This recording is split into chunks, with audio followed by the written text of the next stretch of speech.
Podomatic is my third technology. My audience in this one is the students are creating a podcast and then they can share it out with their parents and their parents can listen. My students, we do a scary stories unit right around Halloween, and the students get to research and write and then create and record a podcast over a scary topic. So they can either create their own story, they can do research on a scary entity, or they can host kind of a question and answer session over a topic. Here are the two standards. They create original works or repurpose digital resources into new creations, and students publish or present content that customizes a message for their intended audiences.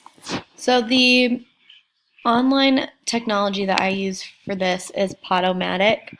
This is actually new. The one that we were using before, they made it to where you had to start paying for it. They didn't have anything free, so this is the new one that we found. The thing that I like about this is you can record from any media. So it's really easy for my students just to record on their iPad, and they have headphones with a microphone attached. So they just record and they airdrop me the files. I add the file, whatever it might be, and then you upload it. Sometimes it takes a while. You name it, and then you can go to share podcast. What I like about this is you can either share the whole podcast or you can just choose single episodes.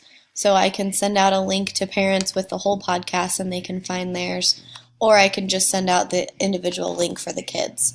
It's really simple, it's easy to use, and the kids absolutely love that we have a classroom podcast that they can go and listen to.